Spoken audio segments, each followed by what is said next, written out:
Buenas noches, el día de hoy vamos a realizar la entrevista con respecto al informe sobre el fujimorismo.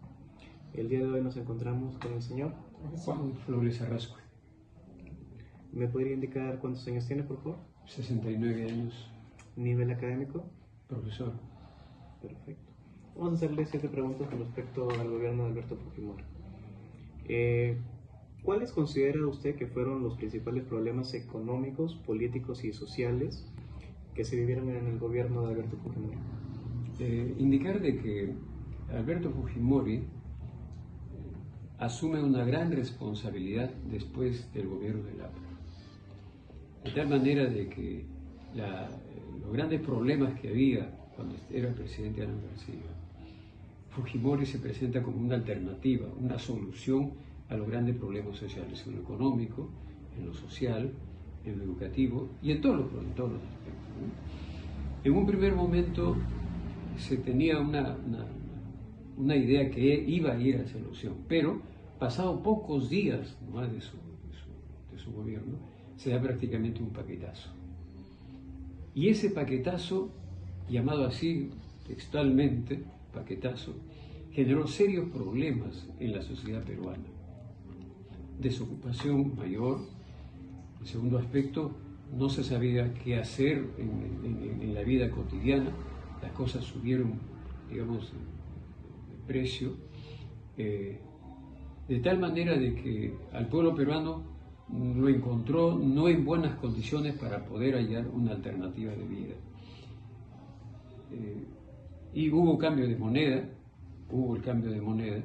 y al haber cambio de moneda hay ciertos sectores que se favorecieron porque sabían, en mi opinión, sabían de lo que venía el paquetazo, y los sectores, digamos, más empobrecidos, o el sector medio, que desconocíamos eso, o en algo se olfateaba, nos cayó el tremendo paquetazo. Entonces ese es el problema económico. El problema político era de que ya el país estaba entrando en un proceso de mayor agudización de las clases sociales, el surgimiento de Sendero, el surgimiento del MRTA, ¿no? Entonces, esas dos organizaciones, prácticamente, en términos políticos, unas organizaciones terrorismo, ¿no?, que planteaban una alternativa y que realmente no era ninguna solución lo que ellos planteaban, no era ninguna solución, ni para el campo ni para la ciudad, como ellos lo llamaban, no era ninguna solución. Pero, pretexto de eso, también hubo una represión con todo el pueblo peruano y aquel que no pensaba casi igual con Fujimori. En suma, podemos indicar de que en Fujimori hubo el intento de querer arreglar las cosas, hubo el intento, pero también se fue generalizando la desocupación, la hiperinflación creció, y de tal manera de que hubo un mayor empobrecimiento en la gran parte de la población del país, Y podemos decir en suma que tal vez la primera etapa del gobierno de Fujimori se olfateó como una salvación a lo que veníamos con tantos problemas con el gobierno de Alan García. Pero eso fue admitido por la historia y también por los peruanos. Igual no hubo mayores soluciones porque al llegar el segundo gobierno, prácticamente se genera un nuevo Congreso, se generan grandes problemas sociales, grandes problemas económicos, y tampoco pudo ser vencido, digamos, desde el punto de vista político, ideológico, Sendero del MRTA. Hubo una represión contra todos, ¿no? Una represión contra todos, y la situación económica se fue agudizando fundamentalmente para los trabajadores y para la gente más desfavorecida en el aspecto económico. Mire, la pregunta número 2 sería: ¿qué medidas se implementaron para combatir la inflación durante el gobierno de Fujimori y por qué fueron o no efectivas, ¿no? Una es que hubo un cambio de moneda, ¿no?, pero de tal manera que no generaron una solución así, digamos, a la mayoría de la población peruana, porque fundamentalmente fue para el sector económico en mejores condiciones, para el sector empresarial, para ese sector sí fue una solución, pero para el resto de los trabajadores hubo desocupación, se empezó a privatizar las empresas y se empezaron a vender las empresas en el país. De tal manera que esa privatización, ¿qué generó? Desocupación, Desempleo. generó el desempleo. Y al no haber desempleo se dieron varias leyes en donde se empezaba a tercerizar el trabajo, había prácticamente, hubo no solamente una devaluación en la vida social, sino también en todos los niveles. Y al generarse el desempleo, la crisis alimentaria, la crisis económica, tal vez para el exterior pudo generarse mayores situaciones, pero en la parte interna, en el país, la clase media, el sector profesional y mucho más, el campesinado, no gozó de esas medidas que daba el gobierno, con la privatización de Petroperú, de todo, ¿no? Inclusive las aerolíneas, la privatización, que solamente generó un mayor enriquecimiento a un sector social, pero no abajo, digamos, a la mayoría nacional, ¿no? Correcto.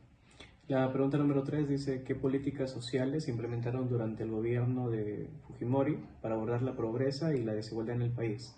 Bueno, desde mi punto de vista, porque yo lo vi, no hubo mayores, medidas.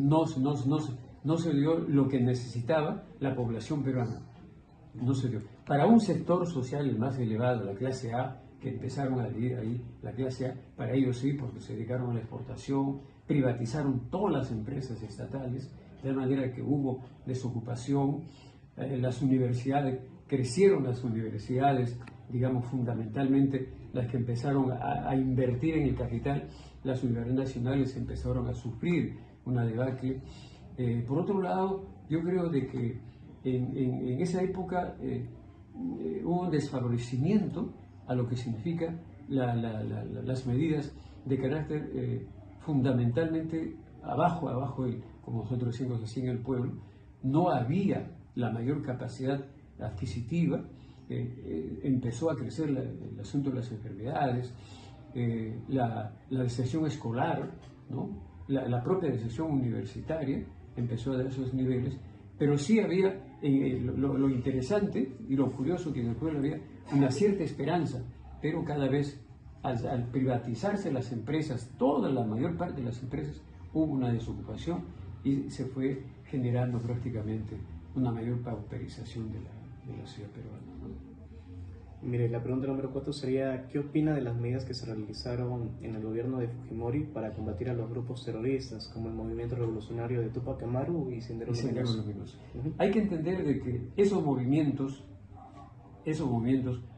en mi opinión, no tuvieron nada de revolucionarios, porque tienen su nombre, sí, fueron grupos levantados en armas, fueron grupos terroristas.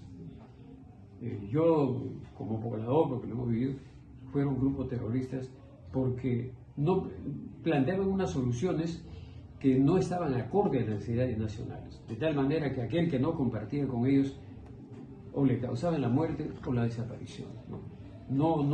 No hubo realmente una política por parte del propio gobierno con una salida, de tal manera de que la población peruana se encontraba entre dos fuegos, lo que eran las Fuerzas Armadas y lo que eran los grupos terroristas, ¿no? Y ahí quien sufrió fue los trabajadores, fue la población, los más humildes, de tal manera de que hay muestras cómo es que el ejército lo que hacía en Ayacucho y lo que hacía también Sendero y de repente un poquito menos lo que hacía el MRTA. Pero en términos generales prácticamente no le dio una solución Fujimori, lo que más hubo una represión, cayó mucha gente inocente, como que también detuvieron a los cabecillas de Sendero, a los cabecillas del MRTA, pero no creo que una política, porque en primer momento una política de arrasamiento con todo aquel que no pensaba, parecido, todo volaba, ¿no? Y bueno, yo creo que fue una noche larga y negra para el país. La pregunta número 5 dice, durante el gobierno de Fujimori se realizó una campaña de control demográfico que consistió en la esterilización de miles de mujeres, sobre todo campesinas e indígenas, ¿no? ¿Usted qué opina sobre esa política? Eso es lo más triste que ha podido ocurrir dentro de lo que significa ese anhelo maternal, ese anhelo de aportar más a la vida desde el vientre femenino. Se realizó una esterilización con la clase más pobre, hablando de que y con eso iban a menguar, pero realmente, y con todo el respeto, mi madre, mi esposa, castraron, digamos, ese anhelo de esa manera, ¿no? Realmente hicieron unas esterilizaciones forzosas, fundamentalmente en el campesinado, en la clase más humilde, porque la gente que tenía su dinero, ni en la cabeza ni con el dinero creo que iba a aceptar eso, pero los más humildes lo hicieron, y en mi opinión no fue nada favorable para gran parte de la población peruana. La pregunta número 6 dice, ¿conoce las medidas que se tomaron durante el gobierno de Fujimori para controlar las prensas y cuáles fueron las repercusiones, ¿no?, en la libertad de expresión? Claro, ahí la libertad de expresión fue cortada realmente, ¿no? La libertad de expresión ahí se cortó de tal manera que hubieron, digamos, una mordaza que se le hizo a la prensa, y Fujimori controlaba ahí con sus periodistas desde el Palacio de Gobierno toda la prensa, y no se informaba, sino que como en países como el nuestro, que vivíamos entre dos fuegos, como decíamos, ¿no?, entre el fuego de los grupos levantados en armas, los terroristas, y entre el fuego del Estado, prácticamente no se le dio una solución, sino más bien hubo una mayor persecución, una mayor confrontación, y de tal manera que hubo desapariciones forzadas, encarcelamientos indebidos, a los que tuvieron la responsabilidad, pues no les tocó, pues, ¿no? Pero lo demás, mucha gente inocente fue desaparecida, ¿no? La pregunta 7ª, ya para terminar, sería ¿cuáles fueron los eventos que llevaron a la caída del gobierno de Fujimori en el año 2000 y qué consecuencias tuvo eso en el país, ¿no? Bueno, realmente hubo, ya el gobierno de Fujimori se convirtió en una dictadura, ¿no? Se convirtió en una dictadura, como se dice en términos comunes, de cabo a rabo, ¿no? No solamente está bajo el Congreso, todas las instituciones fueron acaparadas por la dictadura de Fujimori, ¿no?, gobierno dictatorial, de tal manera entonces de que ahí todo lo que pudo, y en qué resultó en una gran corrupción, una terrible corrupción, ¿no?, una terrible corrupción, y corrupción en todos los campos que manejaba el Estado, en todos los campos, de tal manera que hay gente que de la noche a la mañana no solo se volvió millonaria, sino se apropiaba del país, ¿no? Cuando generalizaba la privatización, privatizó a maltraer, lo que quiso privatizó, y al Estado lo dejó prácticamente nada, con un solo pie, ni creo con un dedo parado, porque el resto se privatizó, y de tal manera que la patria nuestra tuvo un retraso, y por eso que él, ¿no?, él tuvo que hacer su renuncia allá en su propia tierra. Bueno, que dice que es japonés, bueno, sí es japonés, pero renunció allá y no lo hizo aquí. Después ya lo trajeron, como sabemos, lo preso, detenido por las tantas cosas que cometió, y dentro de ellos en lo económico, que no fue ninguna solución. Hubo una corrupción, pero de lo más escandaloso que ha podido ocurrir. Las empresas, en todo hubo la corrupción, de tal manera que hubo un deterioro realmente del sentimiento nacional, hubo un deterioro, ese cariño a la patria, y bueno, pues el japonés hizo eso, ¿no? Le agradecemos bastante las respuestas, muchas gracias. No, yo estoy muy agradecido, y en lo que se, ¿no?